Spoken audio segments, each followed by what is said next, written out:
సాయుజ్య ముక్తి సామీప్యం, సాలోక్యం, సారూప్యం, సాయుజ్యం. నాలుగవది అతీతమైనది సాయుజ్యం.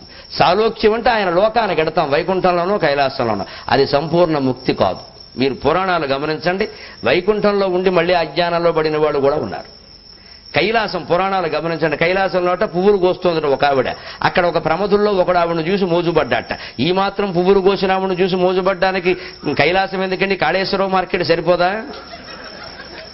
అక్కడ ఎవరు పువ్వులు కొనరా? మోజుపడేంత అందమైన వాళ్ళు. నీకు ఈ మోజులు కానప్పుడు కైలాసం దేనికి పని లేక అని శివుడు ఏం చేశాడో తెలిసి శాపం అంటారు. శాపమేం లేదు, శాపం అని ఊరికే అంటే వాళ్ళిద్దరిని పిలిచాడు. పిలిచి మీరిద్దరూ భూమి మీద పుట్టండి.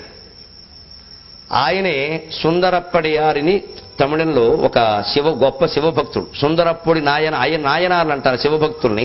వాళ్ళని ఆళ్వార్లు విష్ణు భక్తులు, నాయనార్లు శివభక్తులు. సుందరప్పొడి నాయనారని ఆయన భక్తులు. ఆయన శైవలోకంలో ఉన్నాడు ఇదివరకే. కానీ అక్కడ మళ్ళీ పువ్వులు కోసే అమ్మాయిని చూసి జడించుకునే ప్రయత్నం చేశాడు. శివుడు వచ్చి అన్నాడు, ఈ వ్యవహారాలకి ఇక్కడ అవసరం లేదు, నువ్వు కాళేశ్వరం మార్కెట్కి వెళ్ళు నాయన, మీకు ఈ కోరికలు చావలేదు ఇంకా, అందుకని మీరిద్దరూ పుట్టండి అని. ఆయన పూజారిగా పుట్టాడు, ఈవిడ గుళ్ళో నర్తకిగా పుట్టింది. వీళ్ళిద్దరికీ పెళ్లి చేయమని శివుడు చెప్పాడు స్వయంగా ఆ ధర్మకర్తగా. ఎందుకో తెలుసా?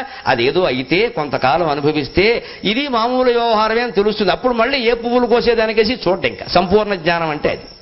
అంచేత కైలాసానికి వెళ్ళడం, వైకుంఠానికి వెళ్ళడం ముక్తి కాదు. ఎప్పుడు ఆ అజ్ఞానంలో పడకండి. సారూప్యమైన ముక్తి కాదు. సాలోక్యం ఆయన లోకానికి వెళ్ళడం. సామీప్యం అంటే ఆయన దగ్గరగా కూర్చోవడం. నిజమే, కైలాసానికి వెళ్ళాం లేదా వైకుంఠానికి వెళ్ళాం, విష్ణుమూర్తికి దగ్గరగా కూర్చున్నాం.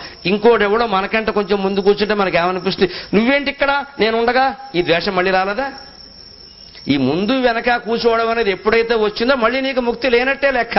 సభలో ఎలాగైతే పెద్ద మనిషి దగ్గరగా ఉండాలని మనం అనుకుంటామో వైకుంఠంలోనూ అంతే.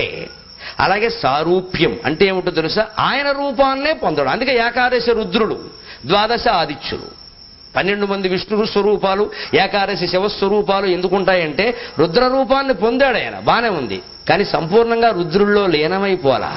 రుద్ర రూపాన్ని పొందాక మళ్ళీ ఏమవుతుంది? శివుడికి పక్కన కూర్చుంటాడు. మళ్ళీ శివుడికి జరిగే అర్చనంతా ఈయనకి జరగాలి. జరగకపోతే ఆయనకు చేశారు నాకు చేయలేదేమిటి అనే భావన వెంటనే వస్తే ఇక నీకు ముక్తి ఉంది. ఇంకా అదేదో ఇక్కడే ఉండొచ్చు కదా. అంచేత సాలోక్యం, సామీప్యం, సారూప్యం ఇవన్నీ ముక్తిలో స్థాయిలు తప్పితే ముక్తి కాదు. సాయుజ్యం ఒక్కటే సరైనటువంటి ముక్తి. అది కేవలం అద్వైతం ద్వారా మాత్రమే వస్తుంది. అది ఇంకా భీష్మ పితామహుడికి ఆ స్థాయికి రాలేదు కాబట్టి ఇంకా కాస్త పొడిగించాడు కథని. విష్ణు సహస్రం చెప్పే స్థాయికి సంపూర్ణంగా వచ్చింది. అందుకే అంతకుముందు ప్రభాసుడుగా పుట్టి కామధేనువుని కొమ్ములు పట్టుకుని లాగి హింసించినటువంటి ప్రవృత్తి కలిగిన ప్రభాసుడు భీష్ముడు జన్మ ఎత్తాక మళ్లీ తర్వాత జన్మ ప్రశ్న లేదు. సంపూర్ణంగా శ్రీమన్నారాయణమూర్తిలో లీనమైపోయాడు ఆయన. అటువంటి ముక్తిని మనం కోరుకోవాలి.